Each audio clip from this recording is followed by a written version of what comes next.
दोस्तों, अब तक हम द 48 रूल्स ऑफ पावर के 30 नियमों को समझ चुके हैं। हमने जाना कि अपनी पहचान को कैसे विकसित किया जाए, योजना कैसे बनाई जाए, निर्णय लेने में साहस क्यों जरूरी है और अपनी सफलता को दिखावे के बजाय स्वाभाविक तरीके से कैसे प्रस्तुत किया जाए। अब हम आगे बढ़ते हैं नियम 31 से 36 की ओर। ये नियम थोड़े अलग हैं क्योंकि इनमें केवल दूसरों को समझने की बात नहीं है, बल्कि यह भी बताया गया है कि परिस्थितियों में उपलब्ध विकल्पों, समय और अपनी इच्छाओं को किस तरह समझा जाए। तो आइए शुरू करते हैं। नियम 31 कहता है कि विकल्पों को इस तरह नियंत्रित करो कि निर्णय का लाभ तुम्हारे पक्ष में रहे। कल्पना कीजिए, कोई व्यक्ति आपसे पूछता है, तुम यह काम करोगे या नहीं। आपके पास केवल दो विकल्प हैं, हाँ या नहीं। लेकिन यदि आप परिस्थिति को इस तरह व्यवस्थित कर दें कि सामने वाले के सामने कई विकल्प हों और सभी विकल्प किसी न किसी रूप में स्वीकार्य हों, तो बातचीत का परिणाम बदल सकता है। यही इस नियम का मूल विचार है। लेकिन आधुनिक जीवन में इसे किसी व्यक्ति को फंसाने के बजाय विकल्पों की बेहतर योजना के रूप में समझना अधिक उपयोगी है। मान लीजिए, आप किसी प्रोजेक्ट पर काम कर रहे हैं। आप अपने साथी से यह नहीं कहते यही करना है, बल्कि कहते हैं कि हम इसे आज पूरा कर सकते हैं या 2 दिन लेकर अधिक विस्तार से कर सकते हैं। दोनों में से कौन सा तरीका बेहतर रहेगा? अब सामने वाले को निर्णय लेने की स्वतंत्रता भी मिलती है और काम की दिशा भी स्पष्ट रहती है। व्यवसाय में भी यही होता है। ग्राहक को विकल्प दिए जाते हैं। किसी कर्मचारी को काम पूरा करने के कई तरीके दिए जाते हैं। किसी विद्यार्थी के सामने पढ़ाई की अलग अलग रणनीतियाँ होती हैं। इसलिए यह नियम की सकारात्मक सीख है। विकल्पों को समझो, उनके परिणामों को पहले से देखो और ऐसा निर्णय लो जिसमें तुम्हारे लिए अनावश्यक जोखिम कम हो। नियम 32 कहता है कि लोगों की कल्पनाओं और इच्छाओं को समझो। हर इंसान केवल तथ्यों से प्रभावित नहीं होता, उसके सपने होते हैं, उम्मीदें होती हैं, भविष्य को लेकर कल्पनाएं होती हैं। इसलिए कई बार कोई व्यक्ति वास्तविकता से अधिक उस संभावना से प्रभावित होता है जो उसे भविष्य में दिखाई देती है। विज्ञापन इसका सबसे सामान्य उदाहरण है। एक कंपनी केवल यह नहीं कहती कि उसका उत्पाद क्या है, वह यह दिखाने की कोशिश करती है कि उत्पाद खरीदने के बाद आपका जीवन कैसा महसूस हो सकता है। लेकिन यहाँ एक महत्वपूर्ण सावधानी है।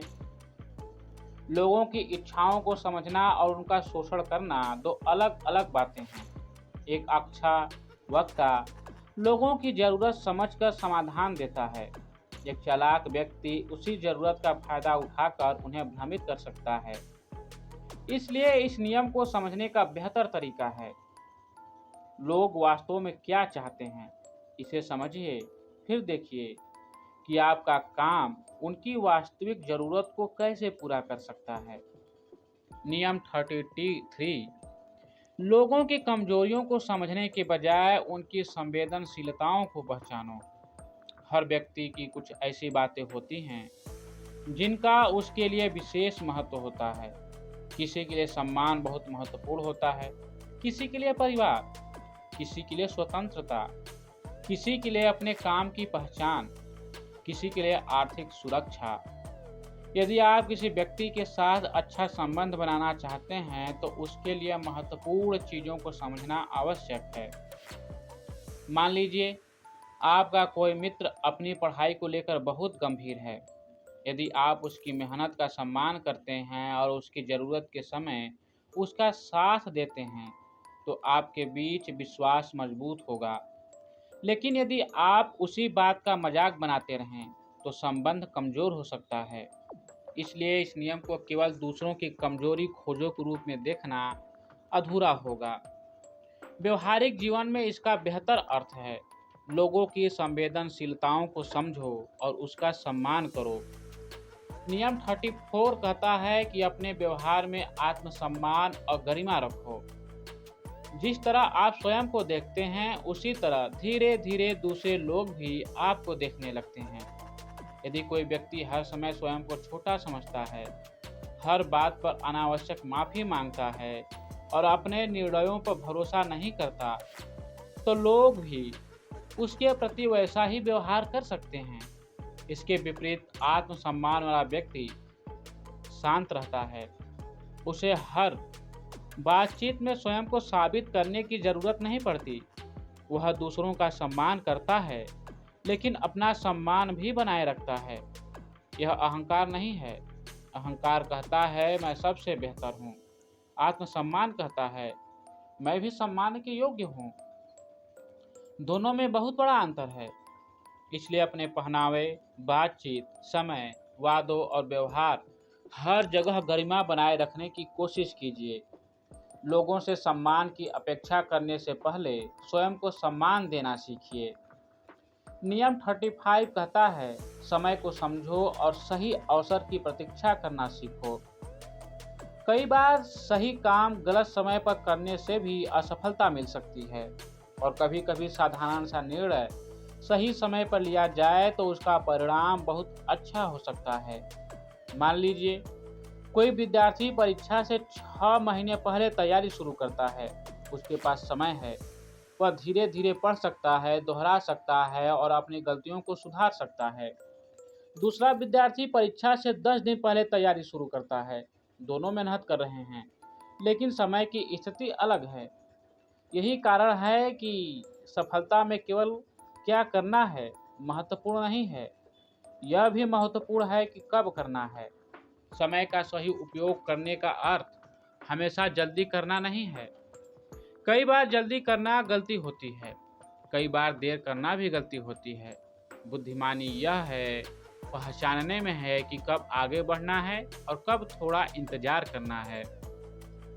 नियम 36 कहता है कि जो चीज़ आपके नियंत्रण में नहीं है उसके पीछे अपनी ऊर्जा मत गवाओ। यह नियम आज के समय में बहुत उपयोगी है। हम अक्सर ऐसी चीज़ों को लेकर परेशान होते हैं जिन्हें हम बदल भी नहीं सकते। दूसरे लोग हमारे बारे में क्या सोचते हैं, बीते हुए समय में क्या हुआ, किसी दूसरे व्यक्ति ने क्या निर्णय लिया, किसी प्रतियोगिता का क्या परिणाम होगा। इन चीज़ों पर हमारा नियंत्रण सीमित या बिल्कुल नहीं हो सकता, लेकिन हमारी तैयारी हमारे नियंत्रण में है। हमारा व्यवहार हमारे नियंत्रण में है।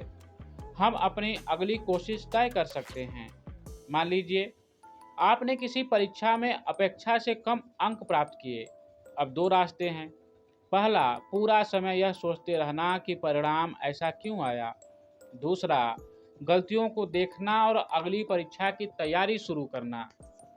दूसरा रास्ता आपको आगे ले जाएगा, इसलिए अपनी ऊर्जा वहां लगाइए जहां इसका परिणाम निकल कर आ सकता है। जिस चीज़ को बदल नहीं सकते उसे स्वीकार करना सीखिए और जिसे बदल सकते हैं उस पर पूरी मेहनत कीजिए। दोस्तों, नियम 31 से 36 तक हमने 6 महत्वपूर्ण बातें समझी। पहली, विकल्पों को समझे बिना निर्णय मत लीजिए। दूसरी, लोगों की वास्तविक इच्छाओं और ज़रूरतों को समझिए। तीसरी, लोगों की संवेदनशीलताओं का सम्मान कीजिए। चौथी, अपने व्यवहार में आत्मसम्मान और गरिमा बनाए रखिए।